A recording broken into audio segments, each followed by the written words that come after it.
Hey, I'm Roland with Mobile Geeks, and I have right here the new YotaPhone. Yota is actually a Russian mobile phone carrier, and they have a daughter company called YotaPhone, or it is basically a spin-off.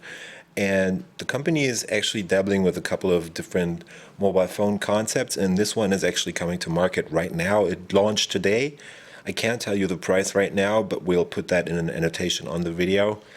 The Yota phone is special in the way that it not only has a 4.3-inch IPS display, but it also has a 4.3-inch e-paper display on the back. So basically you have an e-reader and a smartphone combined in a 4.3-inch form factor. Let's get it out of its box first, and then in another video I'll show you a bunch of the features. It comes in this pretty fancy looking box. Actually was at the Cannes Lions, won CNET's Best of CES 2013, but they've improved the hardware by now. All made out of paper, got this foam inner parts right here, and it actually unboxes in a really nice way. So this is actually going to be a rather quick unboxing because you just fold it open like that, and there you go, that's it. You get a bunch of earpieces for your headset. The headset is a standard in-ear kind of headset. I'll show you that just quickly right there. This is the key for the micro SIM card slot that's on the phone. In the middle, as you can see, is the YotaPhone itself with its 4.3-inch screen on the front.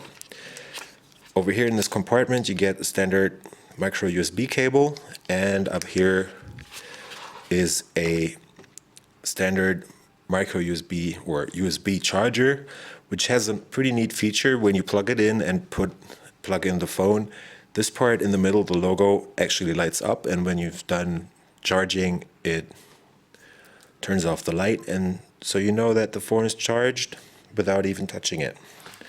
Let's get to the phone itself, or not the phone, not yet.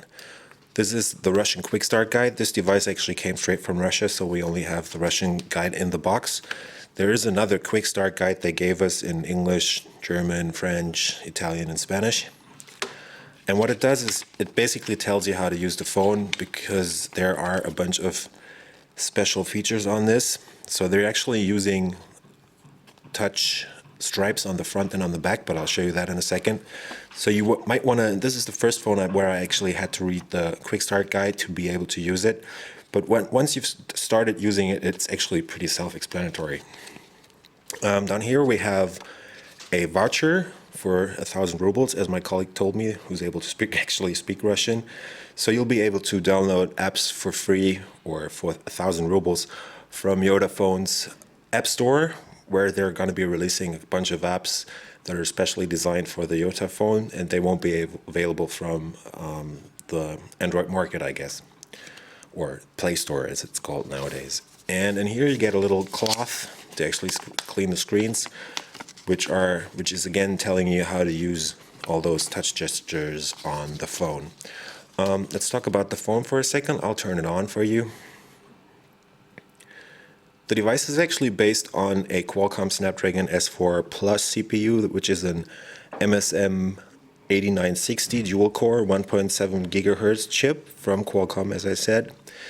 It's the same chip that's used in a bunch of Nokia smartphones. It's got 2 cores, it's got a nice Adreno graphics in there, which is basically enough for everything.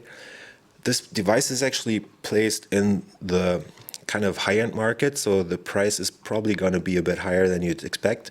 It's got a 4-inch screen, which is an IPS panel with 1280 by 720 pixels. So it has a pretty high pixel density of 341 pixels per inch. Does what it's supposed to, right? But what's special is on the back actually, but let's get done with the front first. We have a 1 megapixel camera up here. Right next to that are the light and the distance sensors. This is the earpiece right there.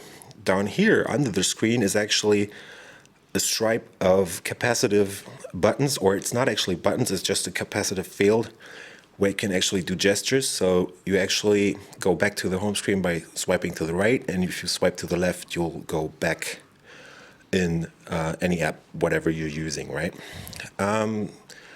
If you look at it from the side, you can already see that the back is kind of bent, so that even the e-ink display on the back is kind of flexible because it's made out of plastic. And there you go, that's the 4.3 inch 640 and by 360 pixel e-paper display. So it actually has half the resolution of the screen that's on the front.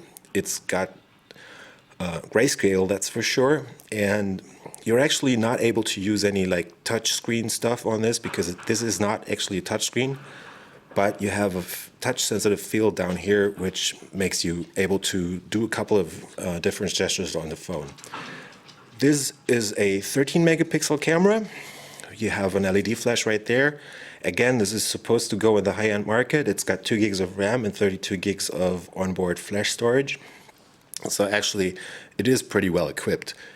They have a speaker down here, and on the bottom, there you go, you have a second mic, or that's actually the mic you're talking to when you call people.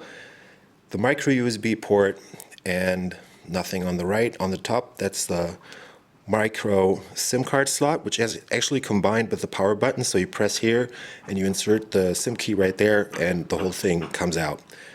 There's a noise cancellation mic and a 3.5 millimeter headset jack. On the left, you get the usual volume rocker that's also used for navigating on the display on the back. I'll show you around the phone in another video because the gesture part is actually pretty interesting and they're doing a lot of stuff with the e-paper display. So this has been Roland from Mobile Geeks with the new YotaPhone from YotaPhone. Thank you.